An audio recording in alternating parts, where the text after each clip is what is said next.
It's a beautiful day in this neighborhood, a beautiful day for a neighbor. Would you be mine? Could you be mine? It's a neighborly day in this beauty wood, a neighborly day for a beauty. Would you be mine? Could you be mine? I have always wanted to have a neighbor just like you. I've always wanted to live in a neighborhood with you, so let's make the most of this beautiful day.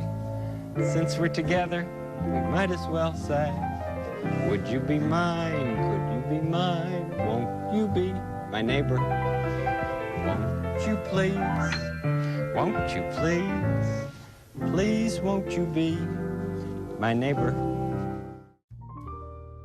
During the 1960s in America, African Americans weren't respected in society and faced many injustices. Additionally, Mr. Rogers talked about various topics that many were afraid to discuss as they were seen as taboo.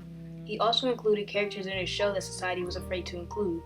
Because of it though, children started to understand topics that usually wouldn't be discussed with someone of their age in a way that made it easier to comprehend. Also, they were able to find comfort when dealing with difficult situations in their lives. Although discussing taboo topics and including actors that weren't respected at the time on television wasn't appreciated by society, Mr. Rogers' Neighborhood broke numerous barriers, not only in the 60s, but also in history. Before becoming the lovable TV personality, Mr. Rogers, who exactly was Fred Rogers? Fred Rogers was born on March 20th, 1928, in Latrobe, Pennsylvania. As a child, Rogers often felt isolated and lonely due to being introverted and overweight, which made him insecure. However, these insecurities helped develop his desire to inspire children to love others as well as to love themselves. Growing up, Rogers had always had a love for music and puppets, both things that were very significant throughout his life. In his adult years, Fred Rogers became an ordained minister and a puppeteer with a degree in music composition. In Mr. Rogers' Neighborhood, he wrote most of the songs and did most of the puppetry. Prior to receiving his own show, Rogers worked on other television shows, even co-producing another children's show. Mr. Rogers aspired to help children and their families by teaching them life lessons through the works of television. Mr. Rogers' Neighborhood was the fulfillment of this purpose.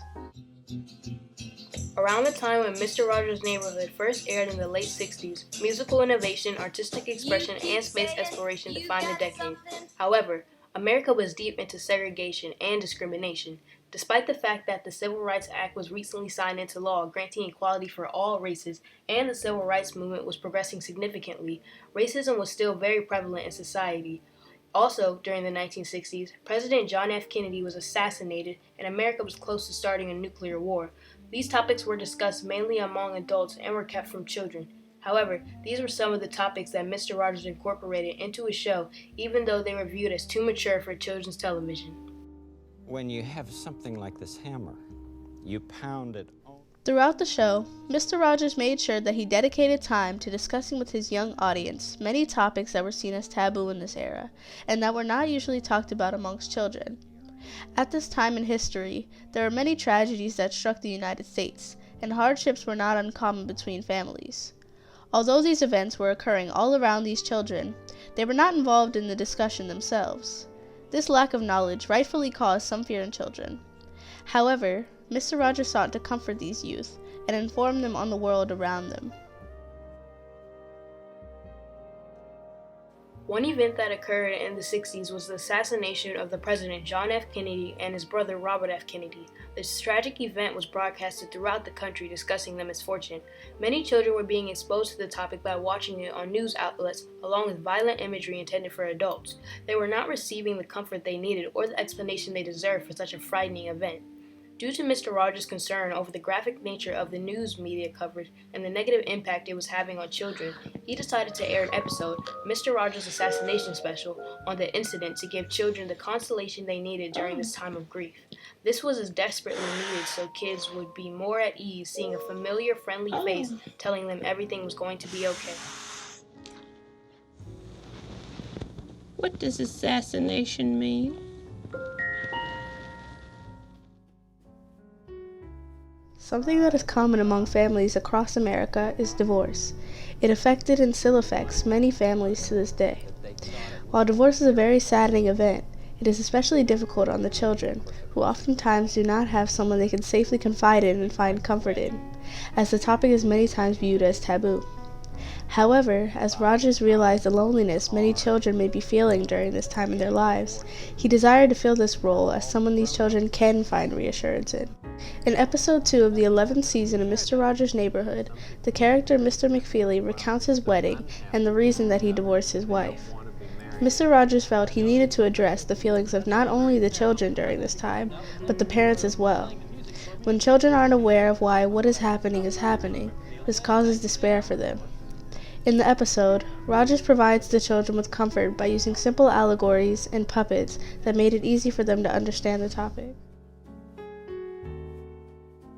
Death is a natural thing. However, this does not make the impact of it, especially when it involves loved ones, any less painful or heartbreaking.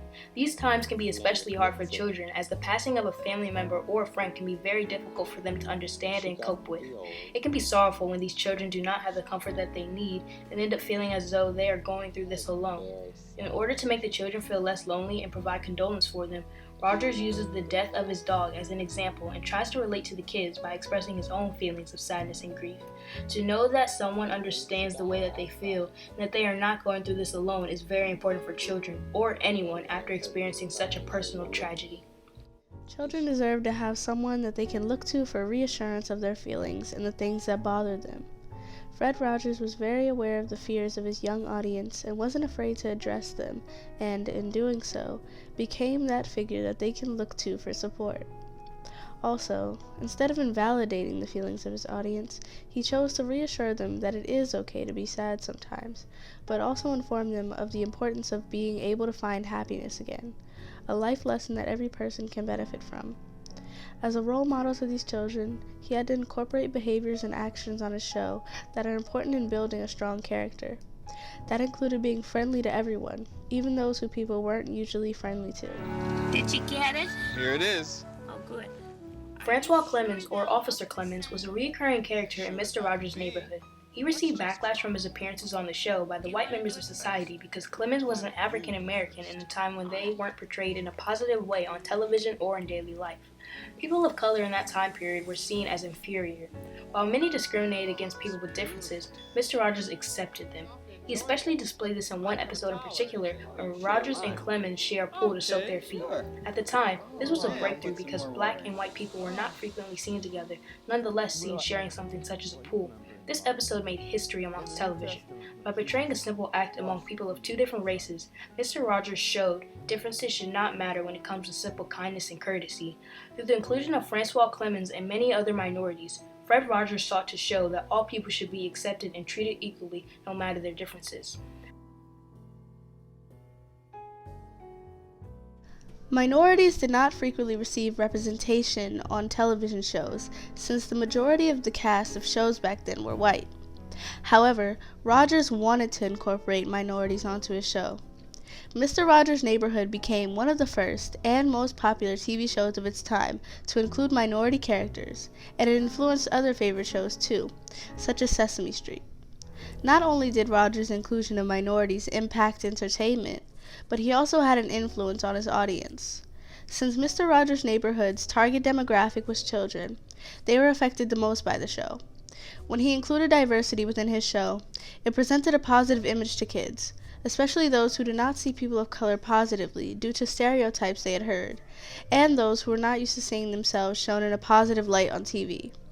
The inclusion brought about more acceptance in the younger generation and allowed more children to create a positive self-image for themselves. Mr. Rogers broke many barriers throughout his show. At a time when being an African American wasn't something society welcomed, Mr. Rogers opened up his arms to all races when he included various minority characters on his show. Not only did Mr. Rogers include unwanted characters, he incorporated unwanted topics. Some things he discussed were considered too mature for children's television, but he included them anyway. Although discussing taboo topics and including actors that weren't respected at the time on television wasn't appreciated by society, Mr. Rogers' Neighborhood broke numerous barriers, not only in his time but also in history.